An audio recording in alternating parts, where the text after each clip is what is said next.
Well, good afternoon. It is 12 noon on Friday, November 26th, and it is the day following Thanksgiving.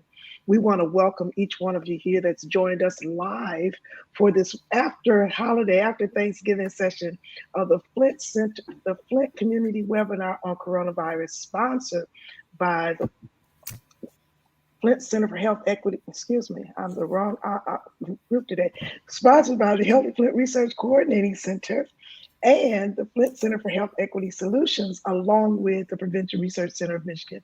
So we have a wonderful program for you. I'm so excited to be your moderator. I'm a co-director of the Healthy Flint Research Coordinating Center, along with being the founder of the National Center for African American Health Consciousness. We want to make sure that we can bring to you relevant information for you to utilize in the community and to really kind of break down some myths, bring some greater understanding and clarity to some of the issues that we're facing today.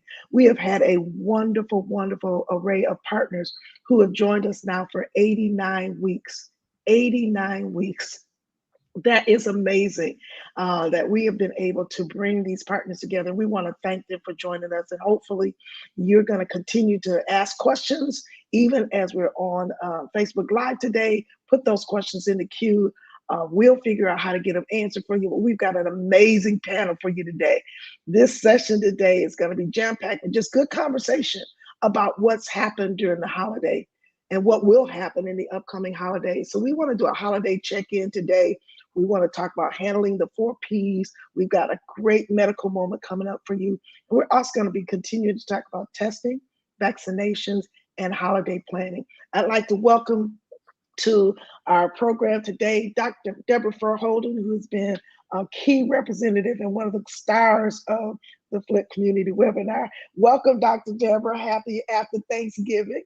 Hi, neighbor. Happy Thanksgiving. Happy post-Thanksgiving. Yes. And we also have we call her affectionately Dr. EJ, Dr. Jennifer Edwards Johnson, who is at McLaren Medical Center. And she is just an amazing voice in our community, serving the people of our community at the local hospital. Good morning, or excuse me, it's afternoon now. Good afternoon, Dr. EJ. Good Welcome. afternoon. Happy after Thanksgiving. Thank you. And of course, we have Dr. Susan Wolford. And many of you have known the tremendous examples that she's given us over these 89 weeks. So, Dr. Wolford, we say good afternoon to you as well. And thank you for joining us for this webinar today. She's on mute, being great and wonderful. Good afternoon. Sorry. Thank you so much for the opportunity to be here on this after Thanksgiving Day. Well, I want to applaud you, ladies, because I understand, it's a yesterday was a big day for all of us. And to get ready and to be on this webinar today, so many of our partners are just taking a day off. It's been a long, I don't know how many months now, almost 2 years that we've been facing this coronavirus issue, and it's changed our lives tremendously. And so today we just want to check in and say thank you to those of you that are joining us, whichever mechanism you are. You may be looking at the webinar, you may be joining us Facebook Live, and maybe on a YouTube. I don't know how you're joining us, but we thank you for coming. And we're going to just have a chat. We've been talking, Dr. Deborah, Dr. Wolford, and Dr. EJ for months now about this coronavirus. And I just want to start, what you do yesterday? Dr. EJ, what'd you do yesterday? So I started my day rounding on patients in the hospital. You mentioned I see patients at McLaren. And so I've been sort of admitting patients and seeing our patients in the hospital. Our hospitals are swarmed, right? Our hospitals are busy. Our ICUs are full of predominantly COVID patients. And that is in my role as just a physician working in the community, right? The thing I love to do. Wearing my other hat as community assistant dean of our Michigan State campus, the Flint campus, I get to talk to my colleagues who are across the state. And it's the same story across the state. All of our hospitals are full. Wait times are longer than they've ever been, and hospitals are just full and swarmed. We have a workforce that is increasingly tired and burnt out and dwindling. There are lots of people leaving the workforce. There are physicians, nurses, techs who are tired and have left. So this Thanksgiving, I was thankful for my colleagues who are doing the work alongside me. I was thankful to be safe and be able to provide care to those who needed it. And then after rounding, I came home and I cooked all day and I ate like I have not eaten in a while, and I'm a little embarrassed about it. But we get a couple days and then we do better. So that was my day. All right. Dr. Deborah, what you do yesterday? I had a very small 2 household Thanksgiving dinner. Practiced many of the same protocols I've been encouraging others to practice, and answered a lot of questions by text that people had for me throughout the day. I was really surprised at how many people reached out. People, they won't honor the serving line. What do I do to get people to do this? How do I do that? What was in those the nasal swabs you use again? Lots of really interesting questions, which I really like, because that meant that people are just being more mindful and really trying to put some of those very basic things in place. Somebody actually texted me and said, if I have my window fan, should I face the fan blowing outdoors so it'll keep the air going, or should I have the fan blowing indoors? I just thought it was cool that people were asking me questions, because clearly they were trying to do their best. Yeah, thank you. Dr. Susan, how did you handle yesterday? Well, we had a very quiet Thanksgiving also, very quiet. It was just my husband and I. It was a little bit of a sad Thanksgiving because it was the first one since his mother passed away. My mother-in-law passed away this year. So, but we were thankful for the life she lived and the legacy that she left. And so we spent a lot of time connecting with family. And then spent some time calling the older members. As my second job as a pastor's wife, we spent some time, calling the older members of the congregations who, again, are spending, more time alone than ever before. And then some of the sick members of the congregation who, unfortunately, COVID did not let up for the holidays. And so there were members who was battling that now as well. So it was a good day to remember the goodness of the Lord, but there were a lot of people facing challenges still. Yeah, you're right. I think about it so often, and I listen to you ladies, and all of us wear a lot of hats. Deans and public health professionals, moms, grannies. And in my world, I wear a lot of hats too. And again, thinking about the importance of being thankful in the midst of all of this. I said, and I'm a strong believer. I love the Lord, right? And so I'm often thinking, God, how do we find happiness, and how do we find joy? How do we find a way to be thankful in the midst of all of this?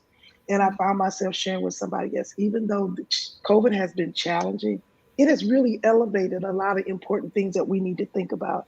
It's helped us in some cases really shift our frustration about things that we really, they didn't mean all that much, to start thinking about what is the most meaningful thing. So in the midst of all of this, yes, COVID has continued to be challenging. But on a day, this one day yesterday, we said Thanksgiving. I encourage us to be grateful every day. Mm-hmm. And being grateful also doesn't mean being unaware, thus consciousness, aware of our surroundings. It doesn't mean not paying attention. It also doesn't mean saying, I'm going to do whatever I want to do and hope God don't take care of me. We have a degree of wisdom. So I'm going to ask our professionals here in the medical and the science world, help us to understand. We know, I think we're going to all acknowledge, we know we have strong faith.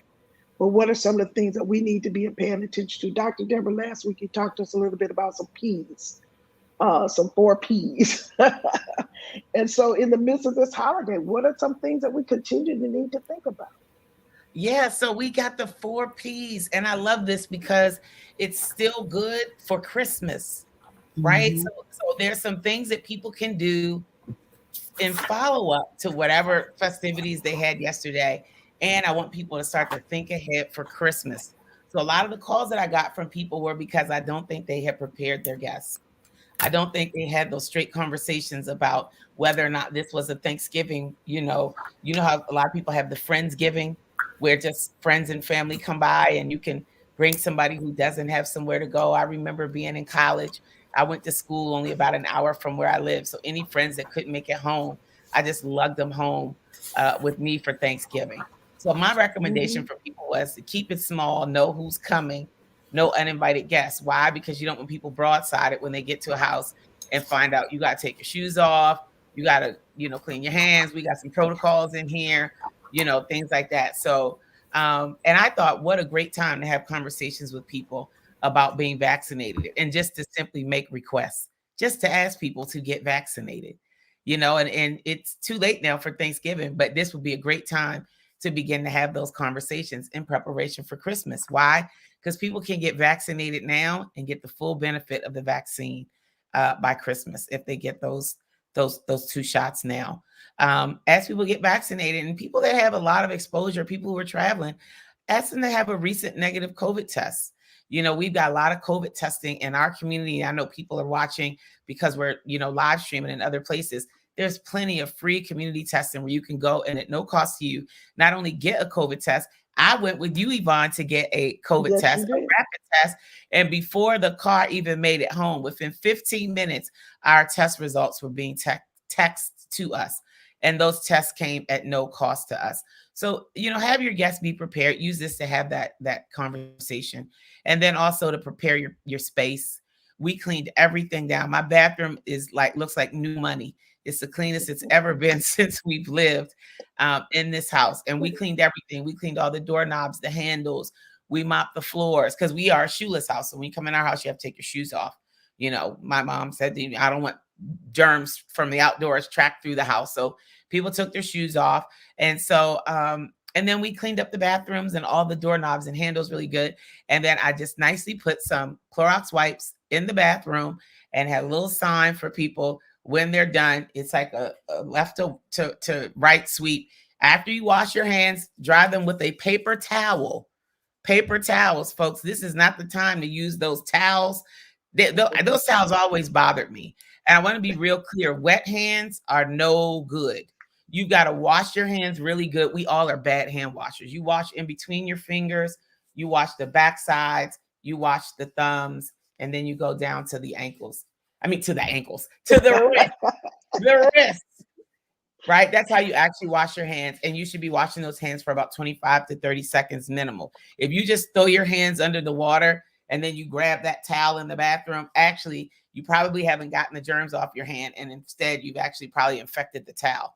So paper towels only during COVID, good hand washing. And then I ask people, just wipe behind you. Why? Because you came into a clean bathroom and I want the person who comes in behind you to come to a clean bathroom. And then we decided in advance how we were going to arrange seating. It was such a beautiful 45-degree day in Michigan yesterday. So we did actually crack the windows in our house and we had the ceiling fans on. So we had all the spacing prepared. We had good air circulating. When people came into our house, they took their shoes off. They washed their hands immediately. We have a nice little station. They washed their hands. They cleaned out their noses. They gargled. Now everybody can be, sort of safely in the event. We had basically one person serving the food for people. And we asked people not to talk over the food. And then we had a beautiful Thanksgiving dinner. Now, in the days that followed, I let all of my guests know, please do be in touch if you have any COVID symptoms. And it's really coincidental because my cousin and her boyfriend came to visit. And the last time that he was here to visit, my daughter actually had COVID and we didn't know. But she had a scratchy throat. And because of that, we decided you should just stay in your room because you have been out and about. So you should just stay in your room. And lo and behold, she did test positive the very next day. So the guests that we had are very aware of how important these sort of basic protocols that we have in place are. And I think they felt good to know that you came to my house and somebody was COVID positive, but the way that we interact with each other and the way that we try to honor our guests, we kept you safe. So the things that we're asking you to do are to keep us all safe because unbeknownst to yourself, you could actually be positive, not have any Exactly. symptoms, but could potentially get others sick. So I've told all of my guests, if you have any symptoms following this gathering, please do get tested. Please do let me know if you have symptoms. And then I encourage folks, just go ahead and get tested 4 or 5 days out. My cousin works in a hospital. It's nothing for her. Her boyfriend works in for a congressperson. Nothing for him to get a test. So they both agreed to get tested and just let us know what those results were. So we had a great time. We felt really good about it. And now we're trying to figure out what it's going to look like for us for Christmas. Yeah, yeah, that Christmas holiday has come. That's one of my favorite ones. So we my daughter and I, we took a little different approach to Thanksgiving this time, and we decided we weren't going to cook. And I've listened and I've watched, and so we selected a couple of restaurants that we wanted to go to. And when I went into one of the restaurants, we went into a restaurant and it wasn't quite what we kind of thought. It was a little too cozy. I kept thinking about Dr. Reynolds. You check your surroundings, and if it isn't really comfortable, you do something. You can't depend on others to do something. So that was one of our experiences. The other one was we went to another place and they had the nice little dividers between the seats, but I didn't choose to sit right up next to the divider because it wasn't high enough for me. I sat, a distance at the farther end of the table. So it is for you to make some decisions about how you would handle your holiday preparations and think about what's best for you and be safe. So when we talk about holiday preparations, and Dr. Deborah, you just mentioned encouraging folks to get the vaccines, but I had the experience where somebody said, well, I can if others are getting who have got the vaccine also have contracted COVID, why should I get the vaccine? So I want to talk to you a little bit, Dr. EJ, because we had a little preliminary conversation about this earlier. Now, I got my vaccine in February of 20, I don't forgot what the year it was, but I got my vaccine in February. So I was thinking it's about time maybe to get the booster. So let's talk about the differences in what happened before when people got vaccine, what's going on now, and even the boosters. Absolutely. So I think we start a little bit with criteria, right? So we're sort of at a point now where largely anyone who has gotten their full series of whichever vaccination is eligible for a booster. I encourage you to check the CDC criteria, but the criteria is very broad. For the most part, the majority of us are qualifying to get vaccinated. Certainly if you and that criteria again is 6 months from your previous full dose of whichever vaccination. In the case of Pfizer, it would be your full 2-dose series.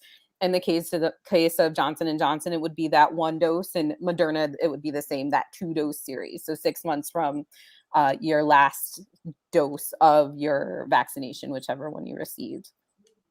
I think we need to understand what it means to be boosted, right? And why we need to be boosted. It is not unusual to get a booster. We see sort of booster shots with lots of different vaccines. And the goal when we think about getting boosted is that over time, our antibody levels start to fall a little bit. Our antibodies are the thing that keep us protected against COVID and really help us fight COVID should we get COVID, right? So there's Mhm. 2 goals. One, we want to try not to get COVID. But if we do, we want our immune system prepared to get rid of COVID or fight COVID off, right? The goal with booster shots is really just to get your antibodies to a level where you can successfully fight COVID, because over time your antibodies start to kind of dwindle a little bit. They start to go down. And so with that booster shot, you boost your antibody levels, you boost your sort of your levels from what they were before to a level where we feel really comfortable that you will be able to fight COVID effectively. And that's our goal that's our goal with booster shots, is just to make sure everyone has the immunity that they need, so that if they encounter COVID, they might be likely enough to not get it, or if they do get it, they'll be protected enough to be able to fight it off well. Okay, so for those of us who got the vaccine early on, I just remembered, I'm trying to get these years together. It was 2020. February. So when I got the original vaccine, there was not the Delta variant out. So does that, when we talk about vaccines, we talk about a lot. We've done flu for many, many years. And so we know every year they look at what's the most, um, what's the right word, Dr. Deborah? The most prevalent strain, right? And then they make the booster, they make the vaccine based on that. Well, we're in this experience while it's happening, and we got the original vaccine, and so we don't necessarily have yet a booster for the Delta variant. Is that correct? Well, it's interesting when you say we don't have a booster for the Delta variant. So the way that the vaccines work, these are our first generation vaccine, right? So if you think about it, it's the same thing for the flu, right? The flu will mutate, and our vaccine developers will get a good sense, and they'll sequence out what are the current strains of flu that are impacting people, and they will create a vaccine that better matches onto the strains that are currently out. So second generation vaccines are very much underway, and I do believe they'll be more tailored and targeted for Delta. And likely what's predictable is this will be a vaccine that we will be getting with some kind of regularity. And it won't be this first generation vaccine that we're getting now. We won't just get the same vaccine in perpetuity. You know, new iterations, new generations of vaccines are in the pipeline.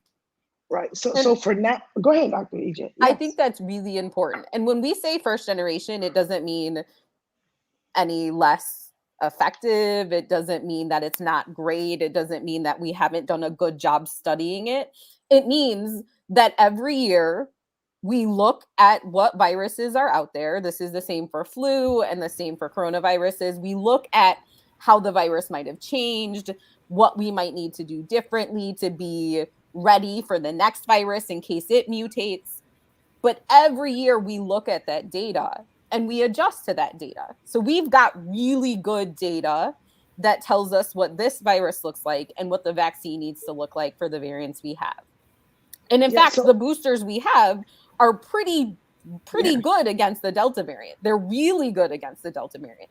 Do we always want to be better? Sorry, go ahead, Dr. Wolford. No, I was just echoing what you're saying. That's the really important point, that they work really well against Delta, and they've tested it, and the vaccines will still protect us against hospitalization and severe illness, and death. So it works against the Delta to protect us. Well, that's the reason why I think this webinar is so important. And I know I'm going to ask, I know we are live on Facebook and all of those wonderful, if you have questions, you put in the queue. We do have some questions that are coming up. Please continue to do that. But I think I'm going to get back to why I think this is so important, because I'm a lay person, quasi. I try to be a scientist and all of that, right? And really try to make sure we get good information out to people. So I ask you all these questions because these are questions that come from our community members on a regular basis. And so to know that even though we're still in this early stages, the vaccine that we have is a good vaccine for what we're currently experiencing. And the goal is that it'll get better, right? But so it's still important. And I'm going to sing this to you, Dr. Susan, because I just got word that, I know some really little dear people who have contracted COVID. And so it's important that if they're under the age, the adults need to get vaccine. But what about how to help our parents who are still concerned about their 5 to 11-year-olds getting vaccinated? Right. So I think that with that age group, there are a couple of things that have gone into this decision. So many people sort of feel, because the messaging in the beginning was, well, kids don't really get it and they don't get very sick. And so, what's the big deal? And we know that children do get it and increasingly are getting it. We know that they can be severely ill, that even if they are asymptomatic and don't actually have any signs when they're infected, they're still at risk for getting that severe complication a few weeks later, the MIS-C, right? And so we want to avoid that. And of course, they can spread it to others. So with all of those concerns still there, and we have a vaccine that we know has been given to millions of adults, and been shown to be safe in those millions of adults, been given again to a host of adolescents and been shown to be safe there, and then in the studies have been shown to be safe in children 5 to 11 years of age. I think parents can feel some confidence in giving their children the vaccine so that they don't have to worry about them getting COVID, spreading it to somebody who might be likely to get very ill, or themselves going on to have Miss C, or going on, we don't know, but potentially to have long COVID. So there are lots of benefits for getting it, and the risks appear to be very, very low. Thank you. Dr. Deborah, I know there's a question in queue. I want to get a quick question into Dr. EJ, and then I'm going to come to you for that question.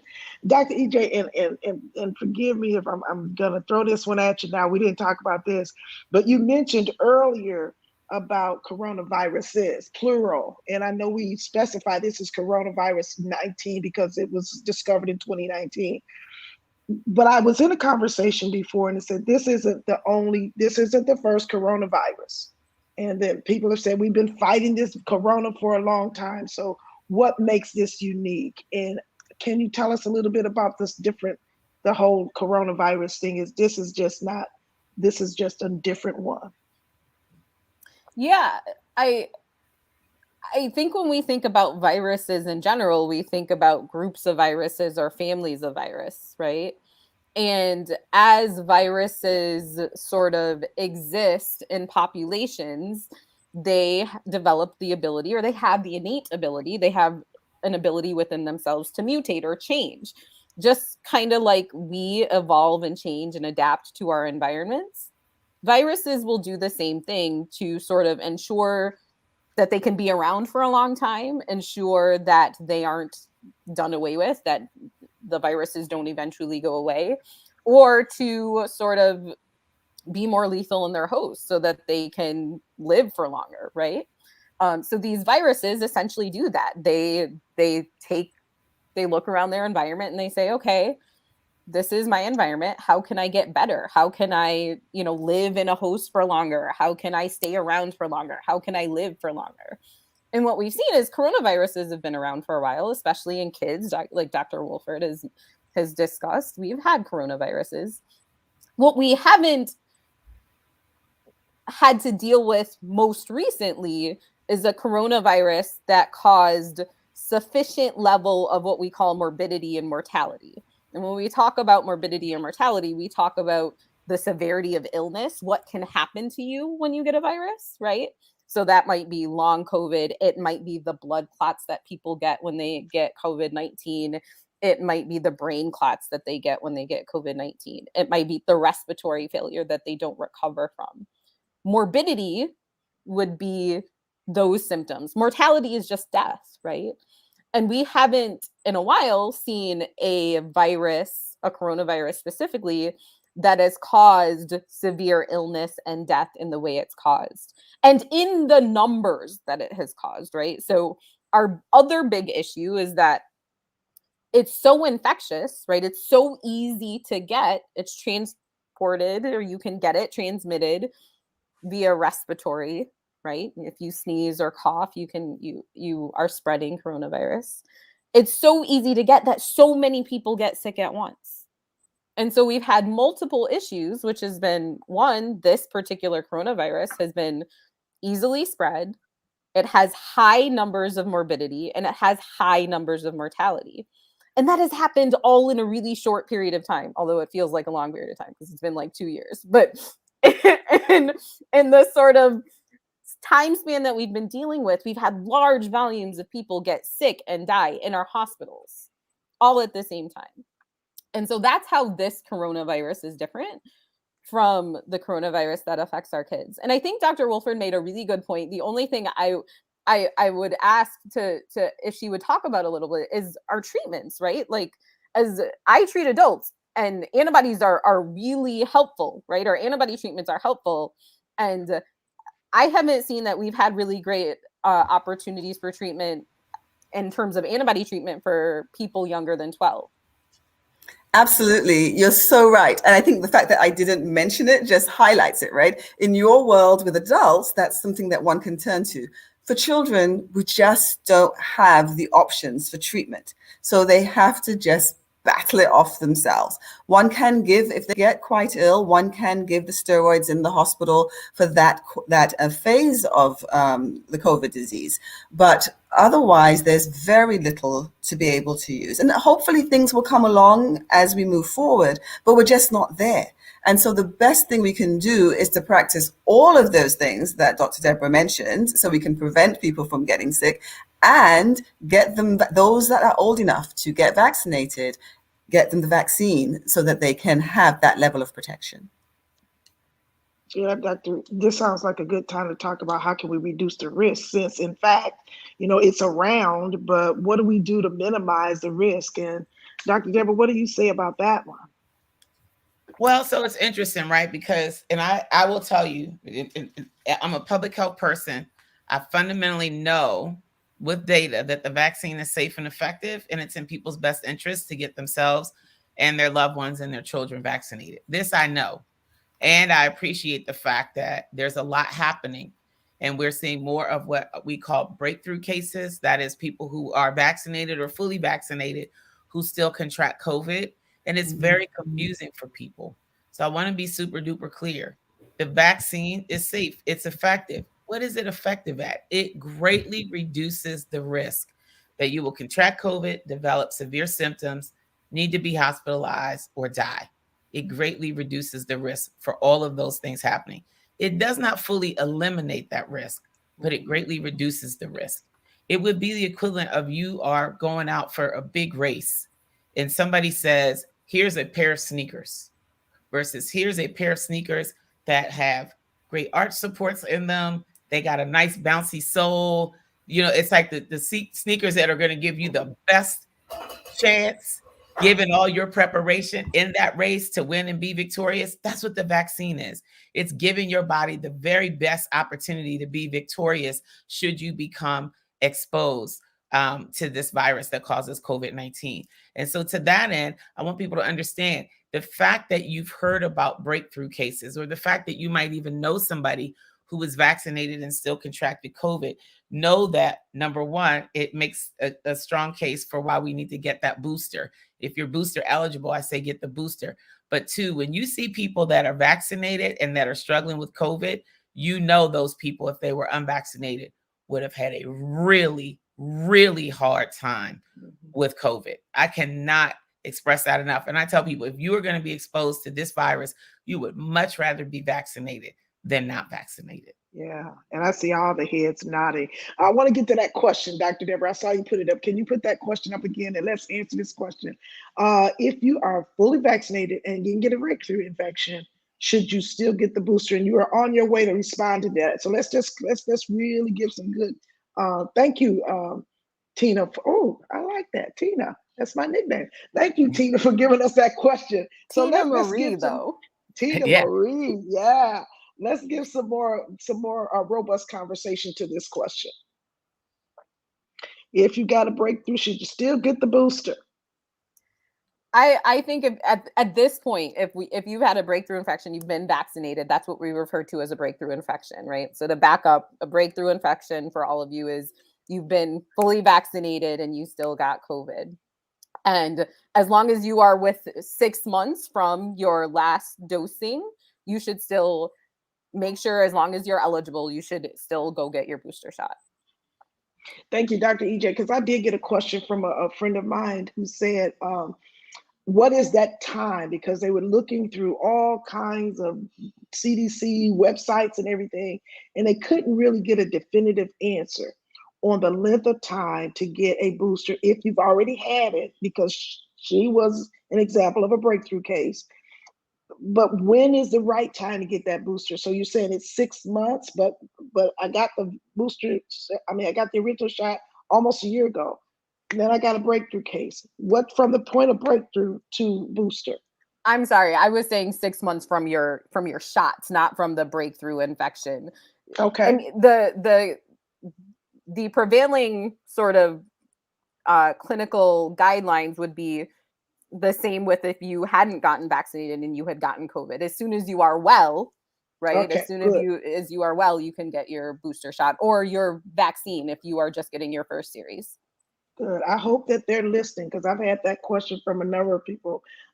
They got this. They had COVID, so now they get the sniffles and they want to know where's the place I can go to get my go get tested because that's a critical question. So I'm just going to reiterate because I want to know too. Once I get well after the breakthrough experience, once I get well, I should go get the booster.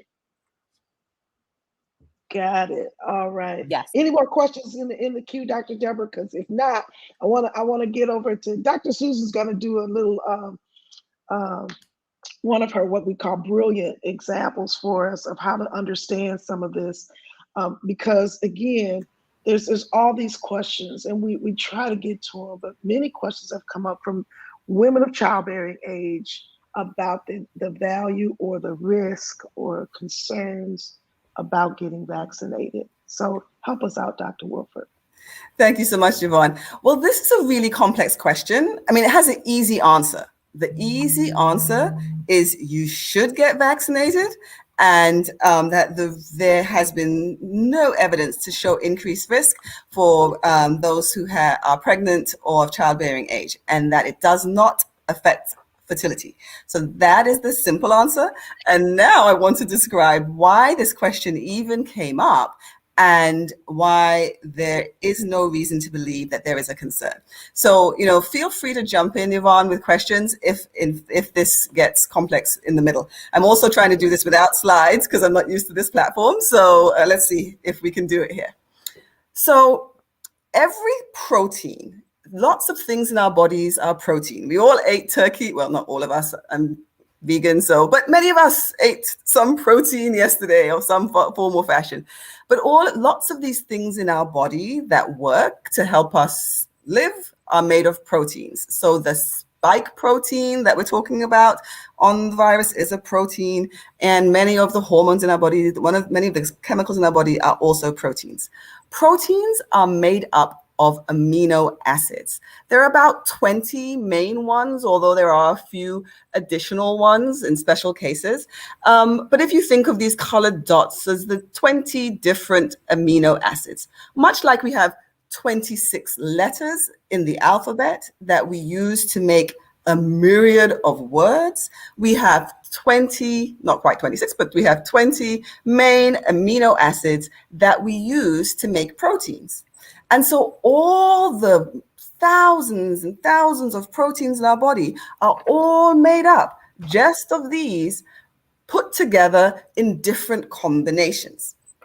So somebody falsely thought that there was a similarity between the spike protein from the virus and one of the proteins that's important to pregnancy. So the protein that's important to pregnancy is called syncytin 1, syncytin 1, and syncytin 1 helps to attach the placenta to the uterus. And if it didn't work well, it would be a bad thing, because if the placenta didn't attach, then pregnancies would miscarry, and we'd have some problems with fertility. Somebody looked at the amino acids that make up that syncytin 1 and thought that there was a similarity between that and the proteins that make up the spike protein, the amino acids that make up the spike protein. There is very little similarity. As I said, all of them are going to have some combination of these 20 amino acids, right? But other than that, they're very different. The spike protein amino acid recipe to make it has over 1,000 amino acid a pattern made up of 1,000 amino acids. This is 1,000 dots. It's 1,273, I think. So all of these dots, it has in a pattern to make the recipe for the spike protein. However, for that syncytin 1, it's only half of that, only about 530. So already it doesn't look the same. And then their order is not the same. They're not wrapped around each other in the same way. They look completely different. They're like a small, maybe 7% similarity between the two. And so there's no reason to believe that the antibodies to the spike would react to this syncytin 1 protein. Also, we don't have to guess. People have tested it. So they have tested to see if, in fact, the antibodies to the spike protein affect syncytin 1, and they don't. And then we don't even have to look at what happens in the lab. We can look at what happens in all of the people, millions who've received the vaccine. Mm-hmm. And we've seen absolutely no difference in fertility between those who got the vaccine and those who didn't. There is no confusion in the body by the antibodies between what makes the COVID spike protein and what makes the syncytin 1 protein. So if you have been not getting the vaccine because you're concerned about fertility, there is absolutely no reason to believe there's any problem with fertility. So Dr. Susan, while you're at that point, let me just quickly ask you now. So we did have some conversation about the value of the mom getting the vaccine because of its impact on the baby in utero. Can you talk about that quickly? Yes, indeed. So while some people are concerned about getting the vaccine, actually getting it could be helpful because there is some evidence to show that the antibodies that the mom produces to the spike protein will transfer through to the baby. And so giving the baby some of those antibodies and some degree of protection. So it really is actually a good thing. And the recommendation is for pregnant women to get the vaccine. The other thing is, if you think about it, that spike protein on the virus is attached to the actual virus. So if there were a problem with it, it wouldn't be just as a problem with the vaccine, it would be a problem with the actual virus. And whereas there is no problem with the actual vaccine, with the virus, the actual virus itself, not the spike on it, but the actual virus itself can be dangerous to pregnancies. And potentially, we don't know, but there's some reasons that one may think it might have an ability to affect fertility. So you don't want to get the virus. You much rather have the vaccine that can protect you from getting sick from the virus. So that gets back to Dr. Deborah's conversation about weighing out the benefits versus the risk. And I know it's really short and we don't have all that time, but stay tuned with us. If you have questions, put them in the queue. And if we don't get to it today, be sure we're going to keep bringing these questions up and get some responses. There was a question in the queue, Dr. Deborah. I think I just like to see how Dr. Wolford lights up whenever we talk about these questions about babies and children. So here's one for you, Dr. Wolford. During Barbara Baylor, thank you, who is the chair of the Caucus for Public Health and the Faith Community for the American Public Health Association, she said, we heard that due to COVID, there are disruptions in routine childhood vaccinations. If vaccine hesitancy continues, what will happen to children and the impacts on childhood diseases?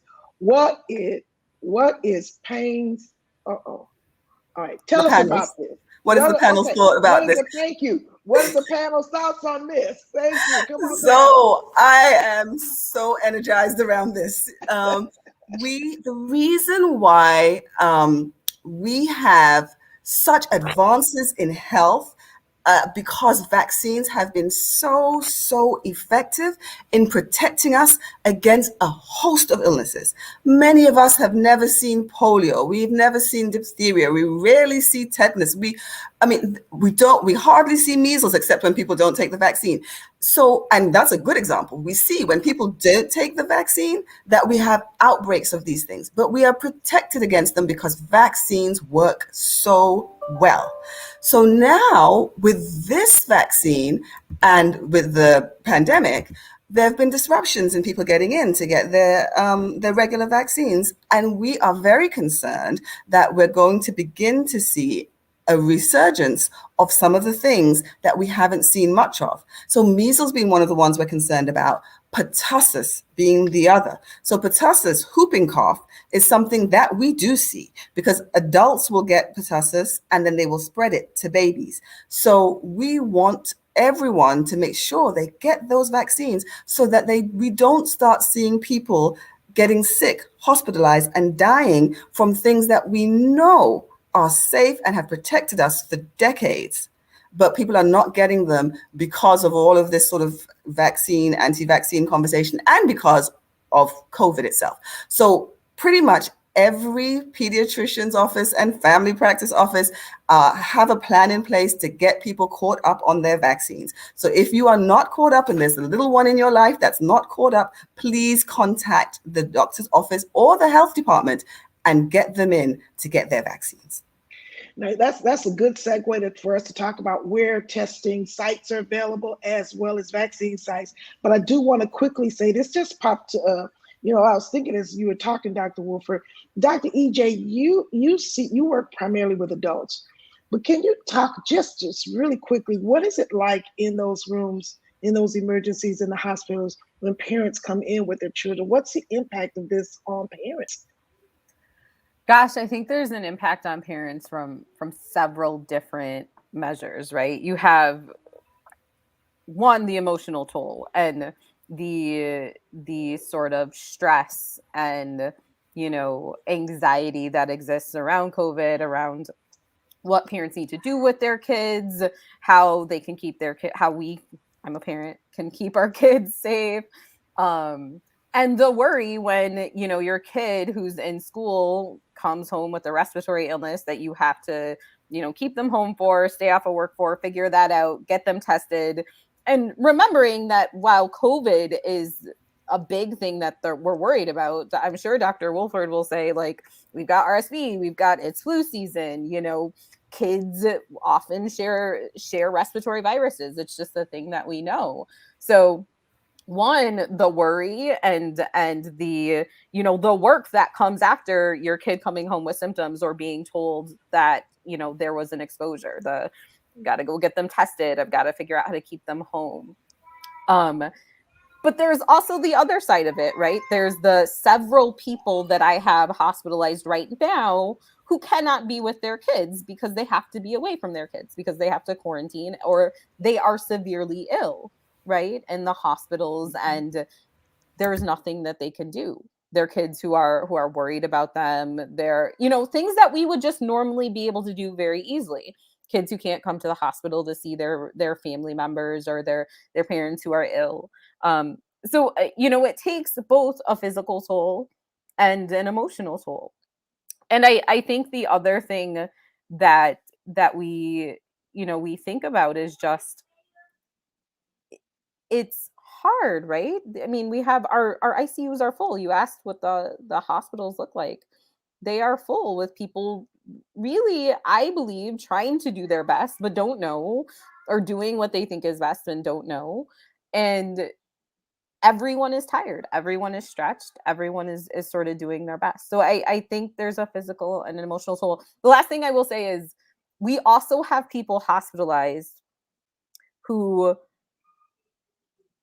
have chronic medical conditions that are worse because this whole thing has been stressful on a lot of people, right? The pandemic has been really hard on people. People have had to delay sort of surgeries. People have had elective surgeries that have been delayed. People have had chronic medical conditions that they've, tried to manage via telehealth. We're sort of working in a system that is not something that we're used to experiencing, and we're all trying to navigate that, which means that there are people who have chronic medical conditions that they've tried to navigate and manage, or much like the pediatric population, they haven't really gotten into the office for. And we're seeing that in our hospitals too. We're just seeing people who are sicker, certainly from COVID, but also from their chronic medical conditions. Thank you, Dr. EJ. And it's really challenging because we do focus a lot on the coronavirus because that's the climate that we're in.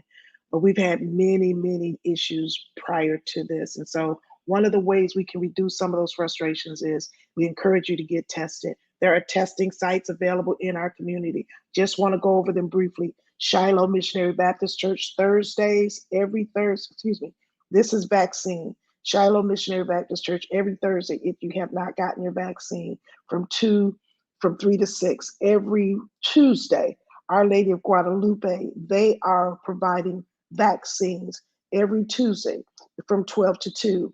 And then Central Church of the Nazarene every Wednesday at 1261 West Bristol Road from 10 to 12. Vaccines are available. This is every week as a result of our partnerships raised in the community, both the faith community and the public health community working together.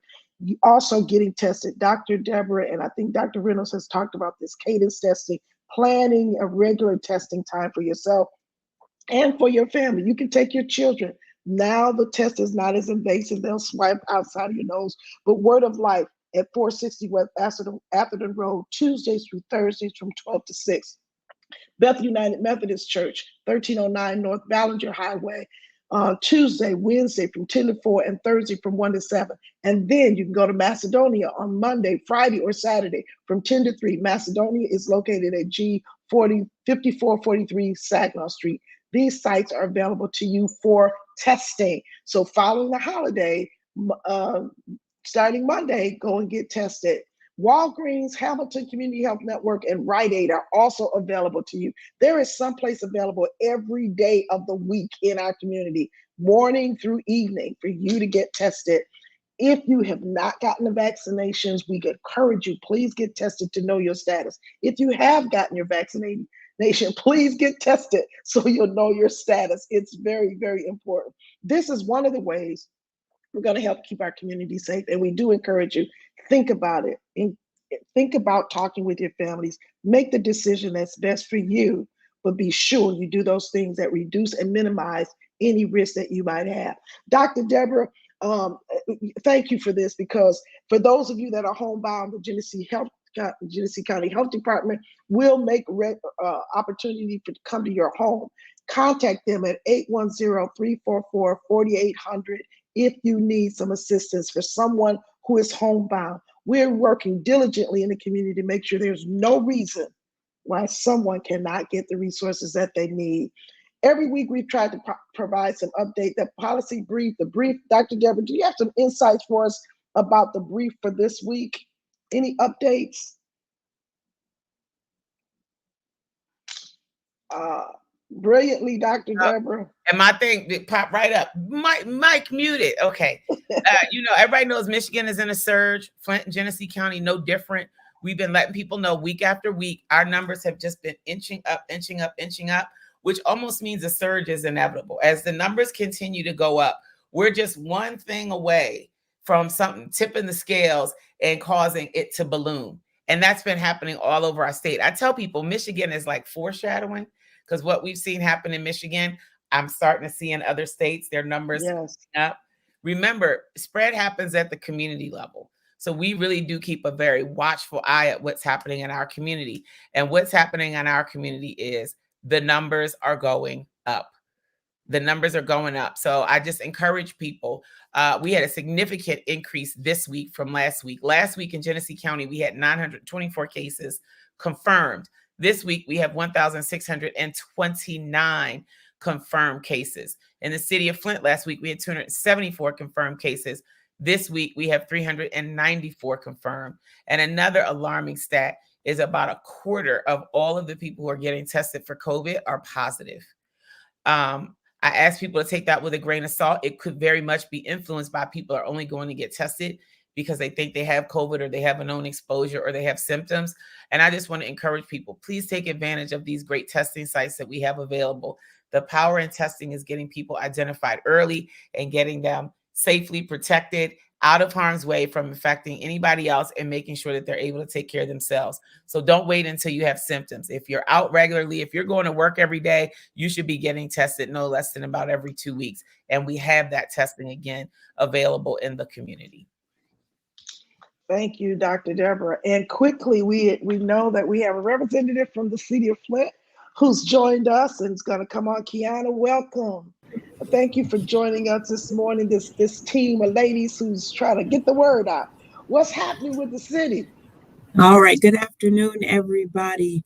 I will again be brief, I promise, but I did want to get on today just to share with the audience information around the November 22nd explosion. Wanted to let everyone know that the City of Flint Office of Public Health is continuing to assist families who reach out to us at 810-410-2020 with any needs that they have. The navigators are out even over the holiday weekend supporting families. One of my navigators just walked out with 11 support bags donated by Consumers Energy with gift cards and blankets and other materials for families. So if we still have families in need, please give us a call at 810-410-2020. And for the audience members who are continuing to look for opportunities to support, it's been a beautiful thing to watch our community come together in support of those families. There are several ways that you can do that. Financially, what we encourage here at the City of Flint is that you make that donation through the United Way. Their website, unitedwaygenesee.org/give. There is a section there where you will give exclusively, specifically to the November 22nd, 2021 explosion families. So please look for that if you're giving online donations. If you are sending in a check, you can send that check to P.O. Box 949, Flint, Michigan 48501. That's the United Way. And make sure to make a note there that those funds are for the November 22nd Flint Home Explosion Fund, and those dollars will get to those families. Just one other thing, there are several locations around the community, including the Red Cross, Flint Promise, and Hand of God Ministry, who are accepting donations of toiletries and other materials. And you can reach out to those organizations if you are interested in giving. Thank you. Thank you so much, Kiana. Loving your colors today. Just a happy Thanksgiving. Uh, but I will say it was just amazing to me to see the outpouring of love and concern and support from the community regarding that issue and the Indeed. calls that we received. So thank you for stepping up and coming on and sharing with us today. I just want you to give that PO box one more time quickly so people will know. And if they want to give donations, thank you to the United Way for stepping up so quickly. Indeed. The address is United Way, Genesee, P.O. Box 949, Flint, Michigan 48501. And just make a note that those funds are for the November 22nd Flint Home Explosion Fund.